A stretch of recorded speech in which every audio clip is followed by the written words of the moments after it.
Evet, şu anda Vegapus C11 cihazımızı ayarlıyoruz. İlk önce yine VegaTools uygulamamıza giriyoruz. Enerjilendirdiğimiz radarımızı ilk önce Bluetooth'tan arıyoruz. Evet. Şu anda iki tane cihaz buldu. Birisi Vegamet 841, bu bizim indikatörümüz. İkincisi de Vegapus C21 olarak ürünümüz var. Biz radarımızı ayarlayacağız. İlk önce radar için bağlantı kurmak istiyoruz. Hemen şifresine bakalım. Evet, burada bir eşle seçeneği çıkıyor. Eşliyoruz. Ve daha sonrasında bizden şifre istiyor. Yine bu şifremiz radarın üzerinde yazıyor. İlk giriş şifresi olarak bu şifreyi yazıyoruz.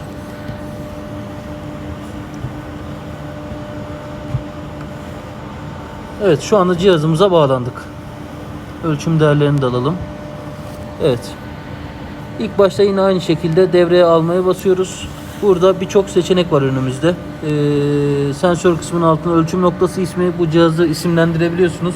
Sahada birkaç tane enstrümanınız varsa veya basınç transmitteriniz aynı şekilde. Bunların her birine farklı isim verip pompa 1, pompa 2 gibi veya başka bir isimde kullanabilirsiniz. Bu da cihazların karışmaması için isimlendiriyorsunuz. İkinci seçeneğimiz uygulama. Uygulamaya girdiğimizde burada birçok seçenek çıkıyor önümüze. Ortam tipi ve uygulama var. Sıvı uygulama, eğer sıvı uygulamaysa burada uygulamayı sıvı seçiyoruz. Eğer katı bir uygulamaysa katı uygulamayı seçiyoruz. Burada döküm malzemesi seçtiğimizde örnek veriyorum silo ince yüksek, yani küçük silolar için. Bunker, büyük hacimli bunker, bunlar biraz daha kamyon tarzında dolum yapılan büyük üstü açık yerler için kullanılır. Burada yığın ölçümü var. Bu yığın da aynı şekilde konveyör hattının üstünden malzeme düşerken, banttan malzeme düşerken orada stok hollerde genellikle kullanılır bunlar. Stokların seviyesini kontrol edip otomatik dolum için kullanılır. Burada konkosör var. Burada konkosörde de kırıcıların, sizin değirmen yerlerinizin. Bir de gösterim seçeneği var. Bu gösterim seçeneği de genellikle devreye alırken bir duvar veya bir metal plakaya yansıtarak kalibrasyonunu ölçmeniz, bakmanız için kullanılır. Veya bu araçlar yaklaşır, aracın yaklaşım seviyesini ölçmek için vagonlar olur, vagonların birbirine yaklaşımını ölçmek için vinçler olur. Vinçlerde de kullanılabilir. Bu tür uygulamalar var. Biz burada bir sıvı uygulaması yapalım. Sıvı uygulamasında burada birçok seçenek var. Pompa istasyonu, tank, karıştırma haznesi, yağmur savağı. Görselde gösteriyor. Tabii ki görselde de gösteriyor. Mesela tank dedik, tanka geçti. Örnek veriyorum. Karıştırma haznesi dedik, karıştırma haznesi. Altta bir karıştırıcı seçeneği. Neyi değiştiriyor peki bu ayarlar? Bunlar tepki sürelerini değiştiriyor. Yani tepki sürelerinde değişikliklere yol açıyor. Karıştırıcılı tanklarda karıştırıcının görmemesi için ilk başta seçmeniz gereken bir seçenek haline geliyor. Bunlar çalışma aralığını değiştiriyor. Aslında gücünü değiştiriyor. Yağmur savakları mesela. Yağmur savağında örnek veriyorum kanal savak debi ölçümü. Bir debi ölçümü yapacağınızda burada kanal savak debi ölçümünü yapıp lineerizasyon bölümünden onları ayarlayabiliyorsunuz. Biz burada bir tank uygulaması seçelim. Basit bir proses olsun. Seviyeleme kısmına geldik. A uzaklığı, B uzaklığı. Bu değerleri görüyoruz. A uzaklığı sensöre ne kadar yaklaştığında 20 mAh versin. B uzaklığı ise malzeme sensörden ne kadar uzaklaşırsa da size 4 mAh versin. Yani boş dolu ayarlarını yapıyoruz. Burada A uzaklığı 100 milim diye ayarlanmış. B uzaklığı da 1200 milim diye 1.2 metrelik bir tank modellemişler. Burada sönümleme var. Yine aynı şekilde damping dediğimiz, daha çok Vega'larda gördüğümüz damping ayarı. Akım çıkış ayarı, bu akım grafiği ile alakalı. Bu akım aralığı 3.8'e 20.5, bu standart olarak gelir. Daha çok kullanılan. Bunun haricinde yine aynı şekilde lineerizasyon yapmanıza yarayan birçok seçenek var. Mesela lineer dolum ölçümü için veya yatar konumdaki yuvarlak tanklar için birçok seçenek var. EX zemin dedik mesela. Bu da katı malzemeler için. Örnek veriyorum konik tabanlı. Konik tabanlı katı silolarınızda ise bu H yüksekliği dediği de o koniğin yüksekliğini girerek sizin içerideki malzemenin yüksekliğini değil de sizin akım çıkışınızı lineer olarak verir.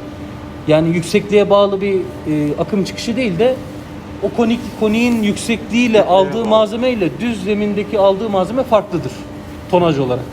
Evet. Bu H yüksekliğini yazarsanız biraz daha stabil ve doğru veriler almanıza yardımcı oluyor. Birebir vermez ama doğru verilere yaklaşır. Serbest programlama seçeneğinde linearizasyon tablosu dediğimiz bir seçenek var. Hacim tablosu girebileceğiniz metreküp sıvı ölçümü yaparken ve debi ölçümü yaparken linearizasyon yapmanıza yarar. Bunun haricinde hatalı sinyal bastırma var. Şimdi bu hatalı sinyal bastırma şudur. Tank boşken sizin yapacağınız aslında ilk ayardır. Burada gördüğünüz yeşil nokta sizin gerçek aldığınız sinyaldir. Mesela şu anda radarımızı oynadık. Radarın şimdi sinyalizasyonu değişir. Evet, gördüğünüz gibi sinyalizasyon değişti. Bir sürü gördüğünüz gibi küçük küçük tepeler, 2 tane küçük tepe oluşturmaya başladı. Bu sizin sinyalinizin nerelerde, hangi seviyeler benim doğru seviyelerim bunu görebiliyorsunuz. Biri de altın mı? Evet, tahtadan geçebilir sinyal, plastikten geçer, seramik malzemelerden, teflon malzemelerden sinyaller geçer, radar sinyalleri yüksek frekanslıysa. Burada yapacağınız işte evet şu anda stabilleşmeye başladı. Doğru seviyeleri algılıyor.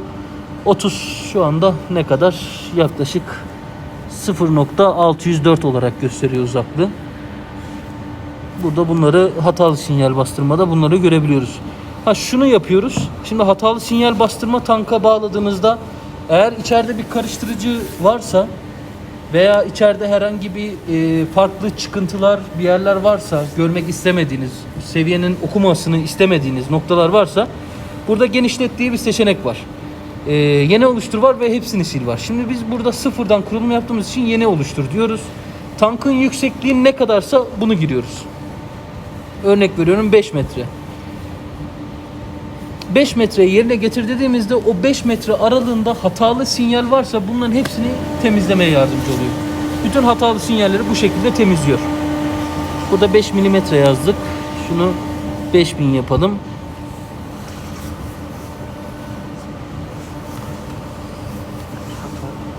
Evet, şu anda sistemden attı bize. Tam video çekiyor.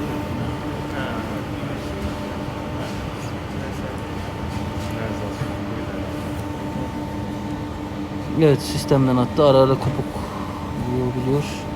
Evet, burada eskiden yaptığımız 700 milimetre var. Bunu artırabiliriz. 5 metre yaparız.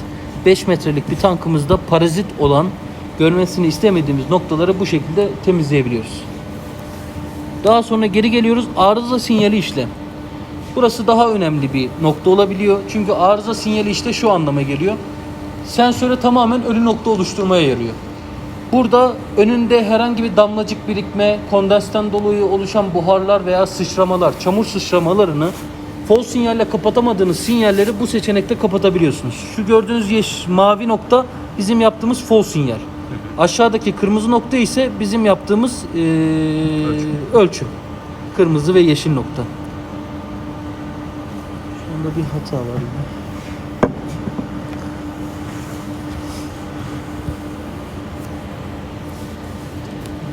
Nazar dedi. Koltuklarımızı kapatalım mı?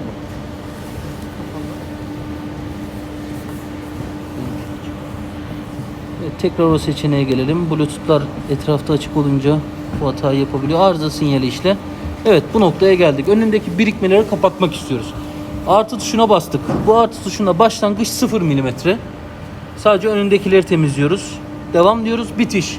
Şimdi önünde ne kadar birikme varsa veya damlacık oluştuğunu farz ediyorsanız buraya örnek veriyorum 10 mm yazdınız. Yani 1 santimlik alanı öldür diyoruz. Devam diyoruz. Genlikse bu sensörlerin en yüksek genlik ölçüm yüksekliği 120 desibeldir. Buraya 120 desibel yazıyoruz. Bu bir hani kolaylık olması açısından. Evet, şu anda 0 ile 10 mm arasında 120 genlikteki olan bütün hatalı sinyalleri görme işlemi yaptık. Burada aslında o hatalı olan yeri temizleme işlemi yaptık. Burada da yine aynı şekilde Durum sinyali ne oluyor? Sensör sağlıyor falan. evet, sistemin çalıştığını, çalışmadığını görebiliyorsunuz. Tanı bölümünde de yine aynı şekilde hem yankı emini bizim sinyalimizi görüyoruz.